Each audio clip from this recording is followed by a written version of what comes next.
Hello, I'm Dan Moyane. Welcome to hashtag Connect Africa Moyane, where we seek to enrich people's minds by sharing African experiences and stories that hopefully can contribute to a transforming continent.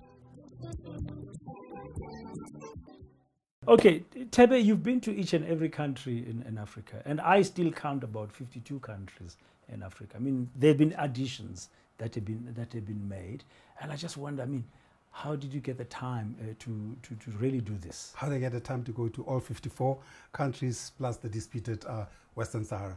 I made it part of who I am. I made it a part of my lifestyle. So sometimes I'd be going somewhere for a meeting.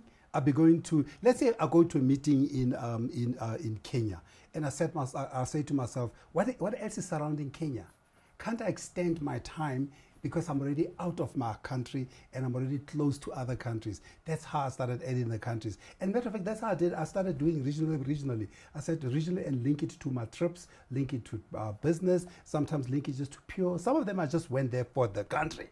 You said 55 countries if there was not a dispute with Western Sahara and Polisario Front. That fight is still happening there. But I also add the islands. I also add Réunion. I also add Mayotte, and for very important reason. Because when you go to these countries, because when you look at the map of the continent, I find it very, very unconscionable and very confusing and unacceptable that you can have countries which are attached or in such proximity to the African continent and they belong to France or they belong to Portugal. Mayotte is one of them? Mayotte and Réunion are those. They're very French. They are very French. They are, what do they call them? Not districts of France, something of that nature. I forget the right term they use. But interesting countries, when I landed in Réunion, so let me start outside of the continent. When I landed in Réunion, and what a beautiful country, island. It's so green, so lush, everybody's so beautiful, and they're all mixed. to me, it was an extended South African, Western Cape colored area. When I looked at it, I said, it's interesting. But I decided on that same trip to go to Mayotte because they are the two French islands. So both of them are part of France.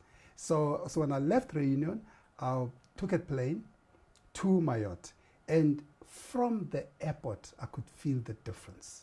So when I was in line, going into the plane to get into the plane that goes to Mayotte, still in Réunion, everybody was beginning to look like me. And I was like, interesting. They were dressed in African fabrics, but Réunion, which is also African, they were not like that. They were more French, if you will. And when I landed in Mayotte and I was going down and I was looking down the escalator, and I was looking at the immigration officers. They were all French, white French, in French police uniforms. But the people going in were all like me. And I felt like this feels like South Africa in 1980 or before apartheid ended. And there's two parts to Mayotte. If you probably there's the small Mayotte, Petit Mayotte, and the big Mayotte. The big Mayotte is where the most people are. And my most enduring memory of that trip was probably the departure, because having seen how everybody looks like me, it intrigued me. And as I was leaving, I said to my driver, and every country I arrive at, by the way, I always look and say, how am I going to hang out here? I'm not going to do a tour guide. I'm going to have a friend. So I'll find a friend or somebody, or just somebody I get to know. So as when I landed in Mayotte, I saw this taxi driver, raggedy car. I saw this guy struggling. I said, what do you do? He's like, I'm trying to earn money. I said, don't worry. For the next few days, you're with me. So when we're leaving, because I went to football with him, I went to his house, and his house is like shacks. The shacks I'm used to in South Africa, on top of each other. The roads are, raggedy. And on the way out, as I left the country, I said to him, I'm quite intrigued. You look exactly like me. You dress like me. You guys live like us, where I come from, in South Africa and broadly in the continent, in the mainland Africa. How come you call yourself French? Because remember, they say I'm French. I said, how come you call yourself French? And he looked at me. He said, mon ami, he said, the document is French for the benefits, but my heart is African. And I said, he's right. That's what we need, that sense of identity. So I think the people in Mayotte in many ways are very, they look at this French opportunity, they said, yes, somebody is going to fund my life, but I am not, don't identify with them. Okay. You said earlier, after your experience that inspired you to visit each and every African country, like your Mayotte, whatever the French say, it's an African island, yes. Whatever they say in France. Emmanuel Macron can believe whatever he believes. He can believe whatever he believes. It's on our shores. You then went, as you said, as you're traveling, meetings, various places. Let's start in Southern Africa, which is our neighborhood, so to speak, where you and I were born and bred. Which country for you? I mean, what experiences would be like interesting that you've seen around? You know, Lesotho, Botswana, Namibia, Zambia, Zimbabwe, Mozambique. I think in Southern Africa, my most enduring memory are the coffees, the lunches, the dinners I had with Kenneth Kaunda. Because I'd fly in and out of the weekends. I'll go spend time in Lusaka. I would sit there and I listen to this man speak about this continent. I listen to this man speak about his love for his wife, his music. He'll sing and he'll eat with his hands. And to me, it was the most enduring. But what really stood out, I said to him one day, I said, Excellency, this white handkerchief of yours. I was about to ask you, because when, you know, from covering stories about Zambia, when KK addresses a rally, it doesn't matter, come rain or shine, he's got his white handkerchief. And he carries it at home as well. And he also has it at home. And he put it aside. And there's a lot of myth around that. There's a lot of myth around that. I touched the handkerchief, so no! So tell me what. So what did he say? I said to him, this handkerchief of yours, what is the story? He said, when the white men arrested us and they sent me to jail in Rhodesia, Zimbabwe. Rhodesia then. Remember, Zambia under the British was Northern Rhodesia. Correct. And what we know is Zimbabwe was known for some time as Southern Rhodesia. I think it was from the times of Cecil John Rhodes. Because Malawi, Zimbabwe, Zambia, they were all part of the British. The British. The Rhodes Empire. And it says to me, when I came back on that trip, and as I was approaching Zambia in that police van, and I asked myself, how am I going to come back to this country? What type of a person am I going to be? What am I going to represent? And he said, I want to represent peace. He says, when they see that, they must know we're a peaceful nation. And he says, from that moment on, I took out, I think it must have been a napkin or something. I took that napkin and as I arrived, and he waved that peace. So it's like a white flag. That's a white. So, and remember, the independence in Zimbabwe wasn't as, in Zambia wasn't as bloodied as all the others. And that's why many people like to think that it was more a handover rather than like in South Africa, Mozambique, Zimbabwe, and Namibia were the very bloody battles. So he said to me, I wanted to show a different way on how we're gonna get. So it was an interesting experience because in Southern Africa it stands out in the human that it was such a high level. It wasn't necessarily your everyday person. But at the everyday level, what was your experiences? Which country for you had a wonderful experience in this region? Well, in this, I now need to pick country, but I need to pick country by country. Because what I also try to do, by the way, in the countries. No. The reason I'm asking more about Southern Africa, because you've got Lusophone, as in Angola, and in Mozambique. Then you've got the Anglophones, as in us, Zimbabwe, your Zambia, your Malawi, your Tanzania as well. And Swaziland and them. I mean, they're like part of this South African culture. The funny thing about Angola is I only went to Angola the day South Africa, when the Angolans decided to abandon visas for South Africans. And as we landed in Angola that day, we're just ordinary South Africans.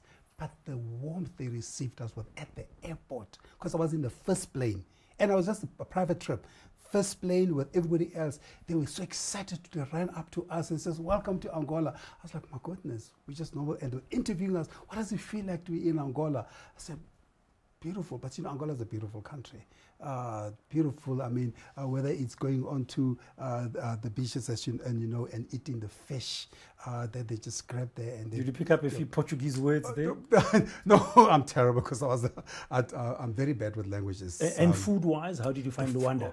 Oh, the foods, the fish that they grab out of there and they grill in there. They had these next to the beaches and oceans. They've got these shacks where they sell food, and you just grab it there. And those are sort of the places I like to eat it, because I try to not go to restaurants. I think you find a similar type of setup in Maputo, for example. Indeed. Along the Costa do Sol beach, you'll find that kind of thing. Indeed. But if you had to choose the best meal you've had in Southern Africa, yeah, where would it be?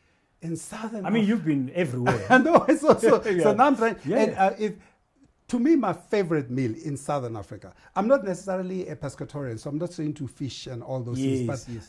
But the very best meal, it's funny enough, and I did it again this past weekend, is chotlo or seswa in Botswana, which is that meat which is overcooked, and you allow it to just fall off the bone. They take off the bone and they pound the meat, and then you eat it with ting, with mabele. And it's called? And seswa. Which is seshwa. It looks like string meat, but it's not strung by hand. It's pounded to look like that. But it's so rich. But then what they do interestingly in Botswana, they mix that with the intestines. Wow! And then I was like, I've never seen this before.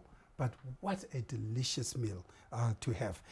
It's probably because I guess it combined a lot of the Southern African papa or ding or that I'm used to, but then they'll put morojo, spinach into there. So absolutely love that, and maybe it happens to be just next door and not far.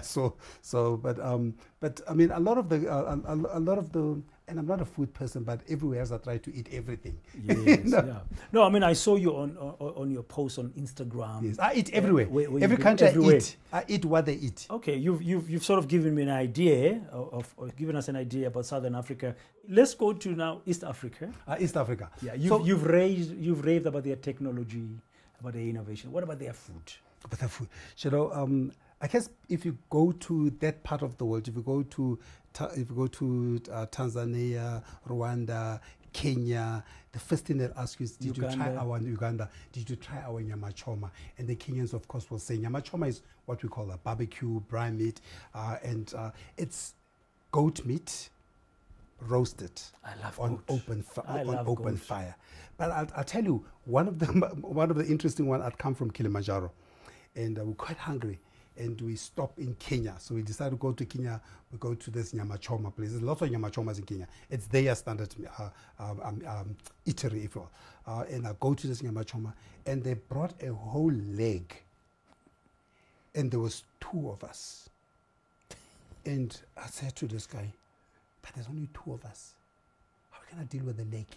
We still have to eat ugali, which is the pap. We still have to eat the ugali. How are we going to deal with all this? He says, this is nothing. Half an hour later, there was nothing. So I said, you enjoyed yourself. No, because it just melts. And especially if it's done well. I mean, having said so, I've probably had the best one, not in Kenya, in Rwanda. Okay. Because in Rwanda, the same process, same nyama choma as well. Nyama choma. But what I found in Rwanda, they wrapped it in a foil and they slow cooked it on the fire. Okay. And when they makes it nice and soft. It was so tender. It was melting. And the Kenyans don't like it when I tell them that the Rwandan one is better. And Uganda? Well, Uganda is quite interesting. One of my favorite trips into Uganda, whenever I'm in Uganda, is actually to go to Makerere University. Because as you know, Makerere is one of the most prestigious or formerly prestigious institutions that created some of the leaders we know. Whether it's Mugabe, Nyerere, most of them were educated at Makerere. And when I'm there, I like to go into the cafe, the student cafe. It's like a makeshift cafe. And they will have, and a friend of mine says, let's go get Rolexes. So I'm thinking, Rolexes? My friend is rolling. He's going to buy me a Rolex. So what is a Rolex? So a Rolex is a chapati. Wow. They take it and they roll it with eggs. And it's the thing when you are there. So they roll it Rolex. So they roll your normal roti. the roti, The the roti, chapati yeah? roti. Yeah, yeah. They put eggs in it and whatever, and then they roll it. And these eggs are boiled or Scrambled Scrambled eggs. Scrambled eggs. And they sell it even in the streets in Uganda. I think that's good. I'm gonna make a Rolex my breakfast now. Sounds like a nice So I don't know why they call it thing. Rolex. To me, it's just called Rolex because you roll it. wonderful. So Yeah. that's why I guess you call it Rolex. And West Africa, I know because I follow you on Twitter. I know you tweeted recently about being to Ghana 100 times plus, 100 times more when you were wishing them well recently for their elections. I know that, but I don't know about the food part of West Africa. Well, West Africa is interesting because I always tell people that there's a big war in West Africa, food war. Because between Nigeria, Senegal, Ghana, and the Gambia, they all say they make the best jollof rice. So if you speak to Nigerians, they make the best jollof rice. If you speak to, but the Senegalese always drop the mic on them. They always shut the argument by saying, don't forget, Wolof or Jollof is the region here in Senegal. So it must come from here. So we are much better at them. So Jollof is the big disputed thing. But to me, that's probably not my most interesting because it's so common amongst them. And it's a staple. It is like ugali in East Africa, papa and papier in South Africa or Southern Africa. It's the same. The Jollof is there to them. So it's a standard how they make it. But other of course, parts of South Africa, they call it nchima, ne? Oh, nchima, that's yes, correct. Yeah. But of course, I think Nigeria's pepper soup is a mess. Pepper, yeah. It's a mess because I think it goes out of your nose and out of your eyes and out of your ears. Because a friend of mine says you have to have pepper soup. I'm like, okay, let's have pepper soup. So we go have pepper soup. How much peppers did they put? How much pepper did they have in that thing? Yo. That thing was coming out of my nose. I was busy trying to chew this goat meat in it with the soup, which is peppered with pepper. Wow. So the Nigerians seem to believe that's their thing. Okay. Over and above the jollof. Okay. But I think the most interesting meal experience I had probably was in Equatorial Guinea. Because in Equatorial Guinea, when I arrived in Equatorial Guinea, I said to to the one person I was with, I said, we must go eat local food. It's like sure, we'll eat local food. He says, I said, when are we gonna do local food? He says, I'll take you. I said, we're not going to restaurants, right? You know, I don't do restaurants. He says, no, don't worry about restaurants. I'll take you around. So we arrived at these typical local places, eateries. The chef was from Nigeria, actually. It's interesting. I think the chef was Nigerian. But, they speak Portuguese, some French, in Spanish. And Spanish, so it's an interesting country. So we started eating, and I just thought the meat was so beautiful. It's a bit hard with their local pub. I thought the meat was a bit hard, but the sauce was, the whole dish was just beautiful. So I called the chef over, I said to Chef, what is this meat? It's just nice. So I just want to know. He says to me, because I wanted to know so I can tweet about it or write about it or say something. He says to me, it's fresh meat. So I said, yes, but what kind of meat? So now I can see the guys getting agitated about this question. He's like, can't you just shut up and eat? Yeah. I say, yeah, what kind of meat? He says, no, it's fresh meat.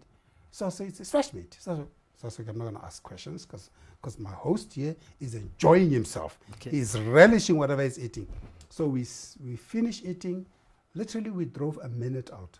Not 2-3 minutes, a minute out. As we drive out a minute in the car, I'm looking out of the window and I see people chopping off heads off of monkeys, off of big rats. And I said to the guy, what are they doing there? He says they're preparing fresh meat. So you don't know what you had. You don't know. So that's what I had. You don't know what you had. Whether it was a rat or a monkey or something.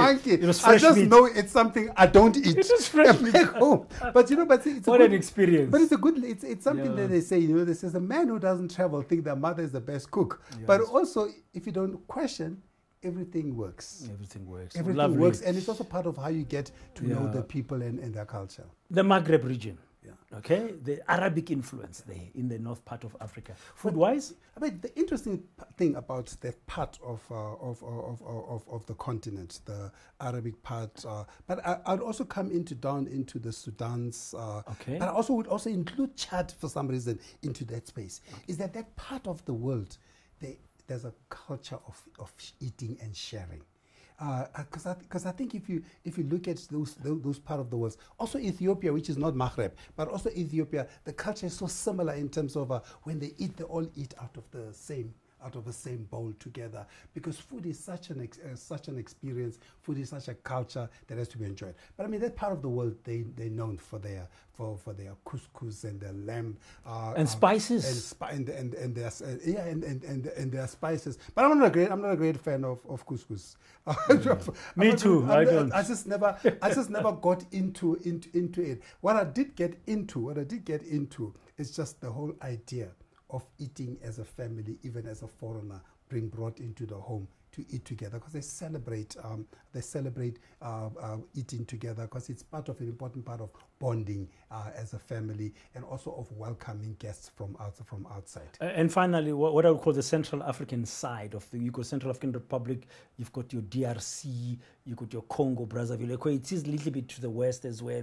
I don't want to leave them out without mentioning them. I've got some good friends from the Congo. They're going to say, why have you? Yeah, why you forgot about the DRC? Kinshasa. Yes. But I mean, what's interesting about that part of the world as well is there's a lot of water as well. Yes. So because there's a lot of water, the Great Lakes region. The Great Lakes region. So fish is an important part of the culture.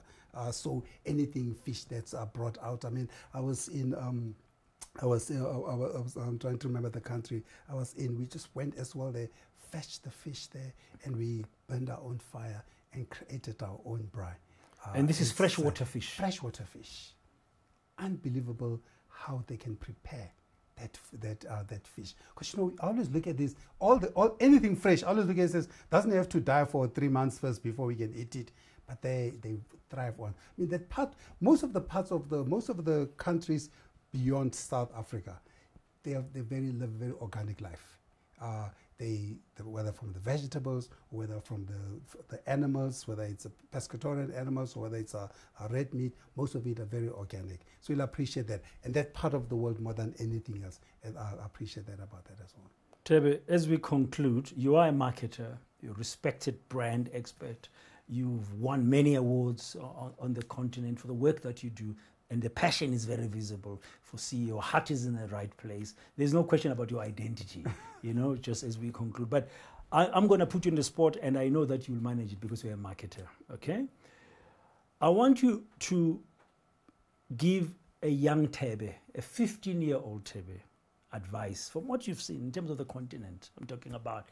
If you had to advise a 15-year-old Thebe and give them 5 things to want to do or not to do, as far as the continent is concerned, knowing what you know now at your age, having traveled so widely, spent so much time, you've spent time with leaders on the continent, advising leaders and in terms of brand and image and reputation, what would you tell that 15-year-old Thebe today? Probably the first thing that I'll tell that 15-year-old Thebe is, do not channel your mind into anything. Try everything. And fortunately for me, I was able to do all kinds of different things, because I think what that does, it opens your mind and it allows you, it's like a fulcrum. It allows you to land at the one place where you say, here I feel comfortable. So I'd say to myself at that stage, I say, don't say you want to become a doctor. Don't say you want to become a teacher.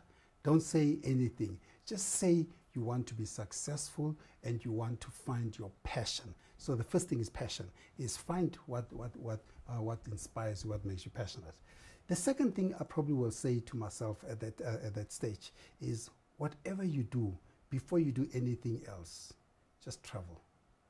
Just find an opportunity to travel, because what travel does is it opens up your eyes. It opens your eyes to opportunities, but most importantly, it opens eyes to yourself, because you then get to see yourself relative to other people. I think the third thing that I probably will say to myself at 15 is try and understand who you are. To have a clear sense of identity. I know it's so much to ask a 15-year-old at that stage, because all you want is just to play. But just find a sense of identity, because the people who find themselves sooner go further in life, because they are building on what they have. But having said so, the fourth thing I'll say to myself is have absolutely no regrets. Have no regrets, even if you fail, even if things don't work out, because you must have, I said, you must tell yourself that everything that you fail at builds you. It gives you an opportunity to be able to look at things differently. But no failure is fatal. No failure is fatal. It's just an opportunity for you, I think it's Eleanor Roosevelt says, to begin again intelligently. So, and fifth and most importantly, I think it's important for me. It's important for me to learn, and to just pick in life, learn something, whatever that thing is. Go learn something, not to fall back on, because you know people like to say to us, do something so you can fall back on. You're never gonna fall back onto anything. You just learn something which becomes the foundation of everything else. It's either a place from where to pivot or a place from where to build on. So to me, those are probably some of the things that I've never had to think about it, but if I had to think about what I would have told myself, and when I look back on it now, I say, oh, that's okay. Because you know, and how I reflect on this is I only finished varsity at 27. But I never looked at everything else back as a failure. Because I left Wits at 22, a year before graduating, to move to America. And I restarted everything. Because somebody I met at that place said to me, a South African, says to me, what are you coming to do here? I said, I'm going to finish my accounting degree. He says, but you're not an accountant. He says, know yourself. He says, you're a marketer. You're somebody who wants to be selling something. And I started my first year in accounting, and ended my career in the US as the best marketing student in the country. And I started my career at Colgate in New York.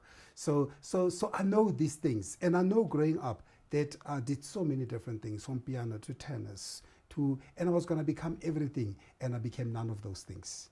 But I became the one thing that I'm passionate about. And because I found the one thing. And perhaps what I should have said earlier, perhaps if I had to replace one, I don't know which one, is don't compare yourself to anybody. Because they say God doesn't create duplicates. But not only does he not create duplicates, your destiny is not the same as everybody's destinies. And your time to shine will happen when you are ready, not when other people say you're ready. Because when you leave this town, people are going to tell you ought to be here by now, you ought to be there by now, you ought to be here. And then when you base your decisions about yourself on all those, you're going to think you're a failure, but not realizing that everything, all the journeys you are taking are leading you to your ultimate journey. The most important thing is to keep moving and to keep your eyes on the prize. Thebe Ikalafeng, thank you very much. Thank you. Great pleasure. Thank you so much. Thank you very much.